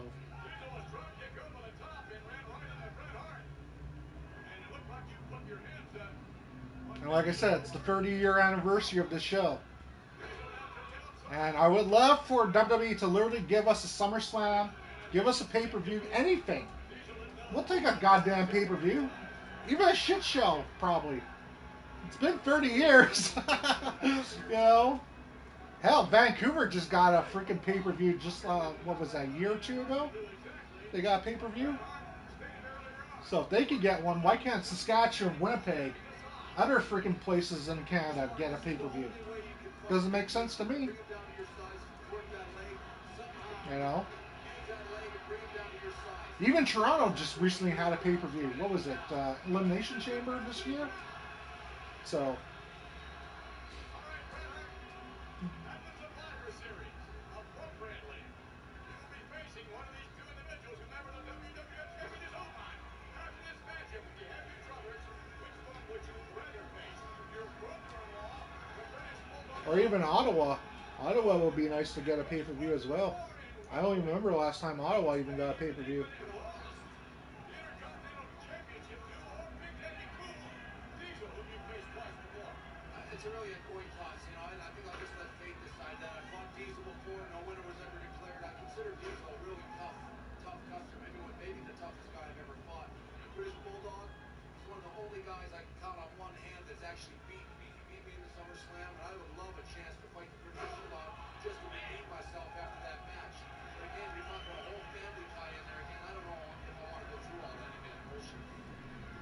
Great matchup, 83,000 fans plus in Wembley at that event. And right now, this is great strategy. Oh, look at this, yes. We're going to go for the sharpshooter. I don't know. Could be. It's a different way to put it on. The British Bulldog trying to get Big Daddy Cool Diesel over. And that's not going to do it. Almost like 2 count there. some amateur wrestling here that Bulldog's trying to execute. It looks like it's putting some pressure on the shin bone, maybe the knee itself. But again, I don't see that being enough damage to put Diesel in any serious jeopardy here. And Diesel on the elbow. Diesel's elbow right to the forehead there, Tall and built like Big Daddy breaking Cool. up that hole. Every punch, I would suggest, Brett, has a tremendous impact. Yeah, well, if you're going to get Jim Cornette now dropping an elbow right on Diesel's leg. those kind of guys should be removed. Skitties. And Big Daddy Cool Diesel with a history of knee problems. Oh, wait a minute. Now Jim Cornette stomping on the leg. Distracted by the British Bulldog and Jim Cornette getting in his cheap leg. There's a guy that's had over 10 operations on his knees, dating all the way back to high school, even the University of Tennessee. You know, the sad thing about it is I think that the British Bulldog is a capable enough wrestler to try to win this match without those tactics. Yes, but it's for the World Wrestling Federation Championship, and you know what that means, Bret Hart.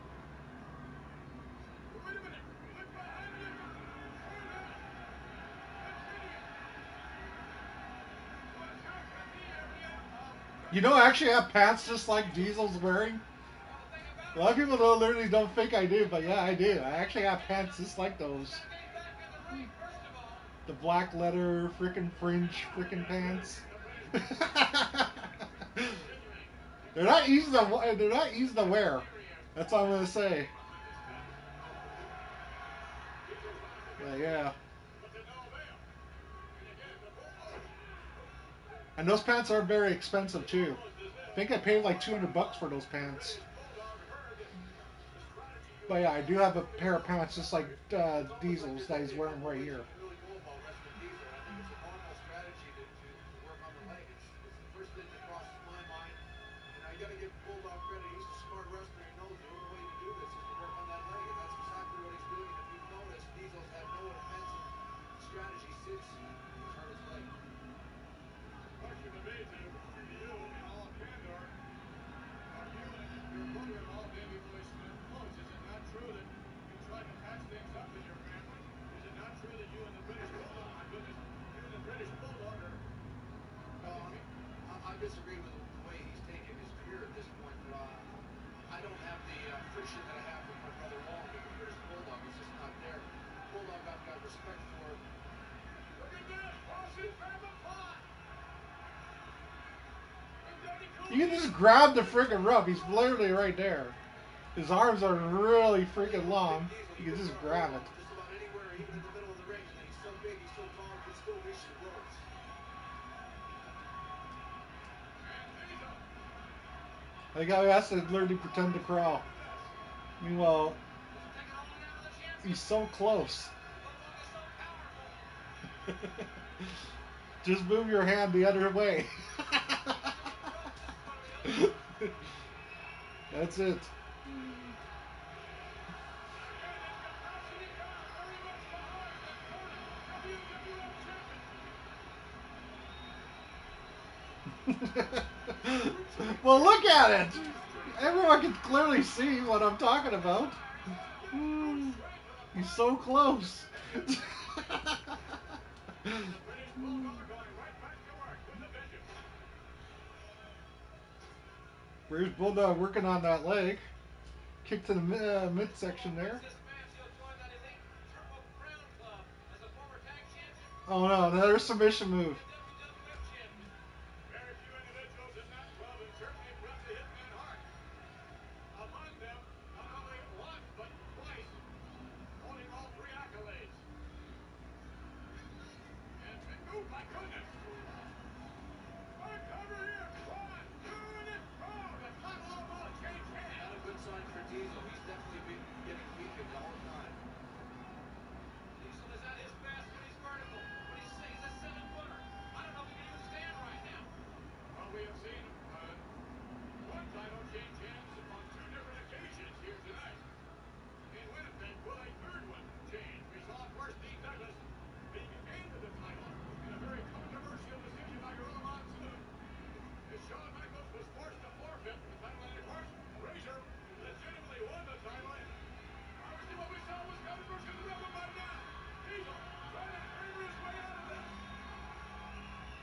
I've been on the receiving end of those big elbows of Diesel's, and they are some hard elbows. Diesel trying to get back to his feet, and Smart move by the Bulldog. Absolutely. Staying on that leg, yeah. If he's got weak legs, yeah. Chop the big man down. And Big Daddy Cool has not been able to use all 7 feet of his torso, not for some time. Here comes the Bulldog. What's he going to do? Oh! The British Bulldog, the brother-in-law of Bret the Hitman Hart, could become the World Wrestling Federation champion here tonight, live in your house. His hands are on the rope, ref. You go to the Survivor Series and you face your brother-in-law, Bret. Which means war again with the whole family, believe me. And come on, get Cornette out of there. Cornette screaming at Diesel. You know, Bulldog loves that running power slam. I don't know how proficient he is with submission maneuvers to the legs. Diesel's now fighting back with those big right hands. Oh, well, only 2. And the British Bulldog in control at the moment. It's kind of a shame when you look at the likes of Jim Cornette poisoning the British Bulldog's mind. You know, I'm a firm believer that the Bulldog is a great enough wrestler that he doesn't need to resort to these kind of tactics for this kind of guy, you know, guiding him. It's a real shame. Ooh. The Bulldog coming down. Oh no, look at that! Yeah, everyone's seen that coming. Getting kicked out of the ring. It works, right? Yep. Very effective when you're that big and you're that powerful. He's got to buy himself some time. You gotta stay on the attack on those legs. The Bulldog crawling his way back over.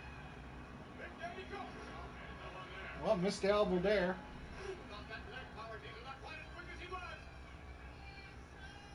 And the British Bulldog all over Big Daddy Cool Diesel, continuing to attack the leg area. Right back in control of things. Bulldog's got that leg grapevine again, putting all that torque and all that tension on the insertion. And there's not that much time. Okay.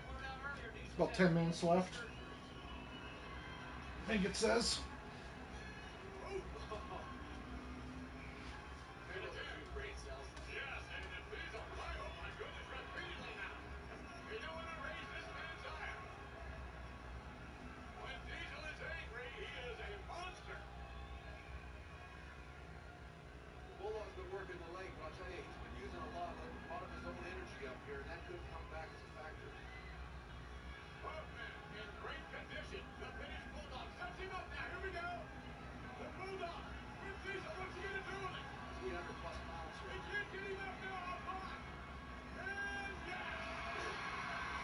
Nice German suplex there. But the momentum be changing here now.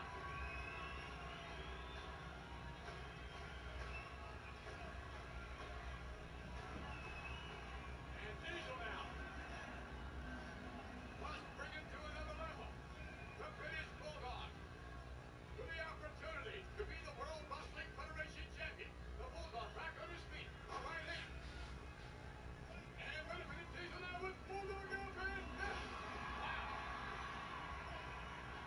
And when you're 7 feet tall, it gives a whole new dimension to a suplex. And you know how they feel, don't you, Brett? I tell you, it's a long way down.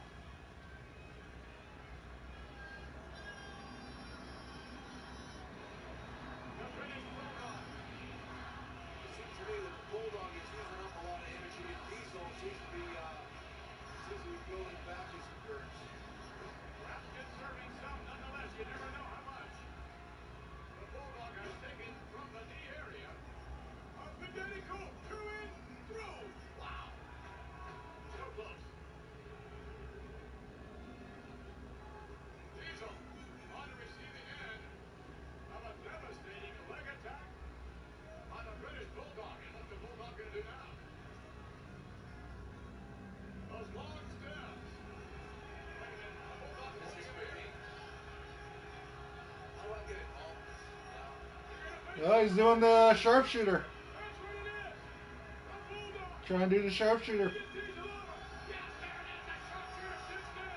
he should learn to put it on right. The sharpshooter. That's true. He doesn't have it on right either. There it is. Diesel.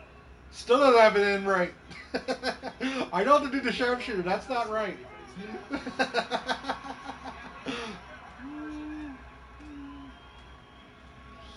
Your knee's not supposed to go there. I think it might be a more powerful version of the sharpshooter, considering the power of the British Bulldog. Nonetheless, Kind of. so now, But your knee's not supposed to go in that area the British Bulldog trying to jump. Look out. Oh, no, here we go. 1, 2. to do the sharpshooter. It's not supposed to be dead center in the middle. It's supposed to be off to the right. Bulldog scoops up Diesel. Oh, he got him up now. Look at that. Comes a power slam maybe? Nope. Oh, big boot. Let's get up to the cover now.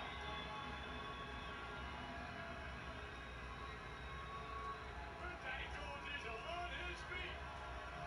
Here we go. Will we see the Bulldog? Back now. Get him down. Cornette now. Get him down. Oh, no. Cornette's in the ring. Diesel with Cornette. Look out. Look. And there's a mistake there from British Bulldog, hitting Jim Cornette in the head First shot going down this. Bulldog with now. a running attack. On the WWF champion. With momentum. Here he comes in. No, he can't. Can't quite make it. Got no mobility left. That thing's killing him. Still some serious weight there, though. 300 pounds. The Bulldog on the outside. And Big Daddy Cool Diesel right out there with him. Tell that, that weight was still bothering him. Very much so. Wait a minute. Here comes. Oh, no. Heyman putting on the ground. No. Face first. Diesel down on the canvas. Face first. Oh yeah, there's only like 3 minutes left. Okay. So we're right close to the finish. And Bret Hart literally goes after British Bulldog. Yes, guys, this is how it ends in Winnipeg. In a DQ freaking finish for the for a championship match. I didn't want to ruin the finish for you guys, but yeah, I do remember this. And yeah, that's why the show was literally kind of a garbage show. A lot of DQ finishes, a lot of countouts, a lot of like not a very good show.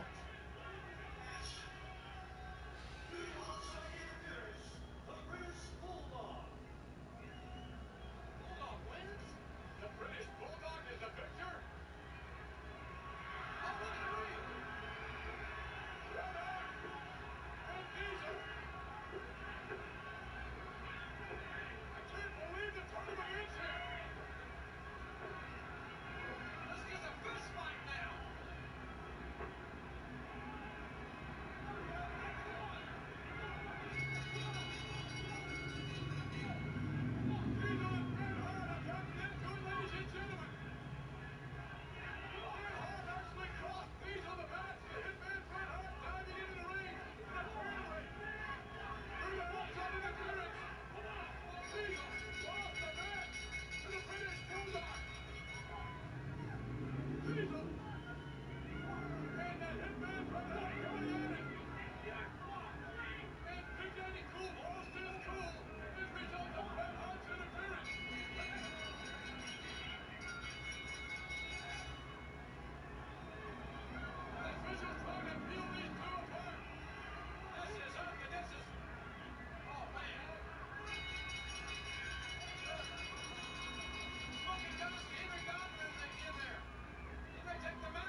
business. We invite you to join us on the Survivor Series. We apologize for leaving you to yourself like that. Thank you for joining us in your house. And that is it, guys. So, yeah. I'm going to do my shout outs and everything else. So, big shout out to Mr. Nice, Mockingjay YT, and anyone else that liked and subscribed. But yeah, that's it is it for today. Hope you guys enjoyed Mr. Rock's first pay-per-view. I was there. It was me, Dylan, and Christopher. And yeah. And you guys got to see Mr. Rock as a very young kid. But until then, I'll catch you guys on the next one. Later, everyone. And yes, W Stream.